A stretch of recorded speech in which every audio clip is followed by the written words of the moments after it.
Ya, membahas soal perang yang masih bergejolak termasuk Iran yang menembak jatuh dua armada tempur milik Amerika Serikat, serta ada isu soal saling tuduh pengusuh gencatan senjata. Kita sudah bersama dengan pengamat militer dan intelijen Anton Ali Abbas. Selamat malam Mas Anton. Selamat malam, Mas. Mas, ini tadi kita simak liputan bersama bagaimana bahkan ada sayembara untuk mencari pilot Amerika Serikat. Mengapa hal itu dilakukan, Mas Anton? Ya, bagi saya sih jelas dalam beberapa jam belakangan ini ya, 24 jam belakangan ini memang eskalasinya cukup mengalami peningkatan. Apalagi misalnya ada dua pesawat Amerika Serikat, F-15 dan juga A-10 itu ditembak jatuh, dan juga ada kabarnya juga ada heli Black Hawk juga terpaksa mendarat darurat. Bagi saya memang menjadi menarik, apalagi memang bagi saya ketika kita bicara tentang tadi ada sayembara, itu kan juga adalah bagian dari Psywar untuk bagaimana kemudian masyarakat Iran untuk berlomba-lomba untuk mencari mereka yang menyerang negaranya. Jadi bagi saya ini juga di satu sisi adalah Psywar, di sisi lain adalah untuk semakin meningkatkan rasa nasionalisme yang dimiliki oleh masyarakat Iran, karena saya melihatnya gitu ya dengan sejumlah sumber ini publik Iran, sekalipun tadinya ada oposisi dan juga pendukung rezim, kali ini mereka sama-sama sepakat untuk menolak adanya intervensi asing. Gitu. Okay. Jadi bagi saya ini menarik. Jadi di satu sisi ada eskalasi, di sisi lain memang Iran juga cukup cerdik untuk memainkan Psywar, information warfare gitu ya, di tengah ada kebingungan bagi saya Amerika Serikat ini mau ngapain di tengah, dan ada banyak sekali dinamika dalam 2 hari belakangan ini, Mas. Ini eskalasi serangan udara semakin meningkat tampaknya, Mas Anton. Apakah ini artinya invasi darat masih akan jauh terlaksana atau seperti apa menurut Anda?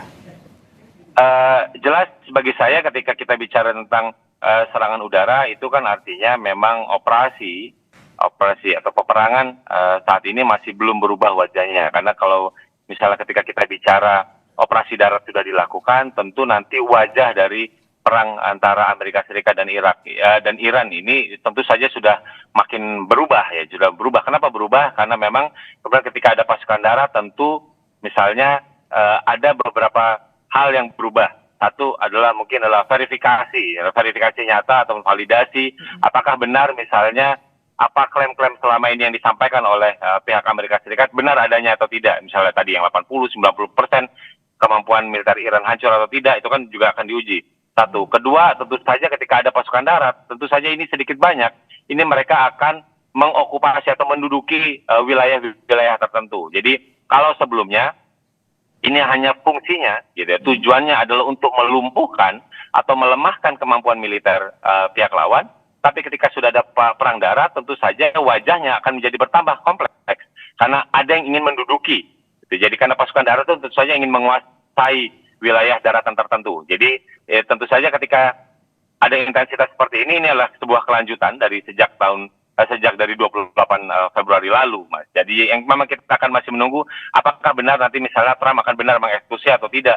Apalagi kan belakangan malah muncul misalnya ada tawaran gencatan senjata 48 jam gitu ya. Jadi walaupun kemudian di sisi lain itu kalau misalnya dari pihak Iran sendiri, Iran menolak, dan ada kabarnya misalnya karena kan ini menjelang deadline 6 November, pihak Iran sendiri menyatakan tidak ingin hadir dalam negosiasi yang difasilitasi oleh Pakistan. Sehingga dengan kata lain memang itu benar adanya, maka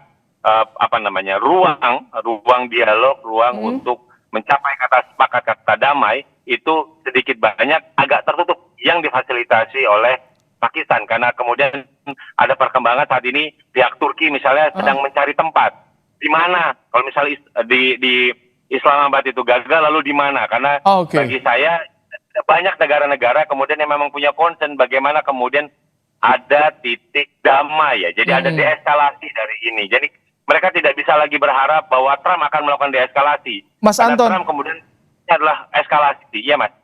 Tadi Anda menyinggung soal bagaimana ada upaya untuk menawarkan atau meminta gencatan senjata. Namun di situ tampaknya menjadi isu yang saling tuduh antara Amerika Serikat dan Iran. siapa yang meminta gencatan senjata awalnya ini, yang meminta, itu muncul propaganda seperti itu, mengapa Mas Anton?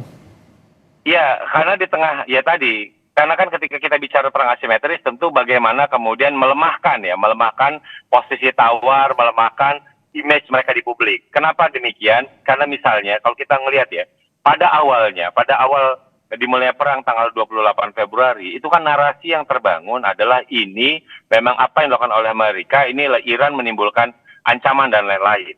Tapi ketika Iran mampu untuk bertahan, kan sudah mulai ada pergeseran. Gitu. Jadi ketika Iran menunjukkan bagaimana kuatnya resiliensi, bahwa kemudian narasi yang dibangun oleh pihak yang kuat ini mulai bergeser ke pihak yang lemah. Gitu. Itulah kenapa kemudian saling tuding ada yang meminta gencatan senjata itu muncul. Bagi saya itu kan menunjukkan ada pihak yang sudah mulai kalah posisinya, mulai lemah posisinya, sehingga kemudian ada yang meminta gencatan senjata.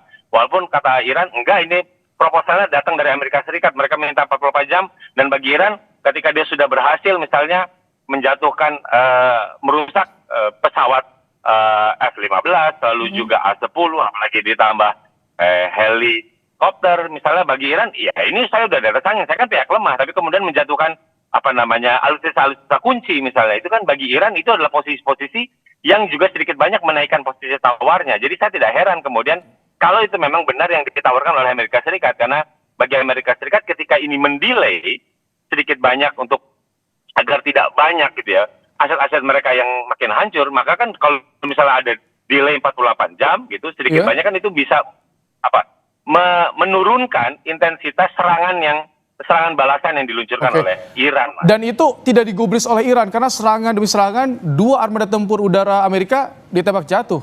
Tidak digubris artinya ya? Betul, apalagi misalnya kan ini di PBB sendiri, Dewan Keamanan PBB sendiri kan juga sudah mulai membahas resolusi untuk misalnya memastikan Selat Hormuz ini terbuka gitu ya, dengan mengizinkan adanya upaya militer tertentu yang dianggap sah untuk kemudian kalau misalnya mereka diganggu. Dan masalah resolusi ini kan didraft oleh Bahrain yang sebenarnya dari hari Kamis lalu. Tapi kemudian ada 3 negara yang memberikan veto, Perancis, Cina, dan Rusia. Jadi bagi saya posisi Iran sedikit banyak dalam konteks bagaimana ingin membangun perdamaian ini sedikit banyak posisinya jauh lebih diuntungkan, ya. Bukan lebih tinggi tapi diuntungkan. Gitu. Jadi ada banyak situasi-situasi yang justru pihak lemah ini diuntungkan dengan adanya perkembangan dalam 2x24 jam terakhir ini, Mas. Oke, baik. Terima kasih Mas Anton Ali Abbas, pengamat militer dan juga intelijen, telah bergabung bersama kami di program Kompas Malam hari ini.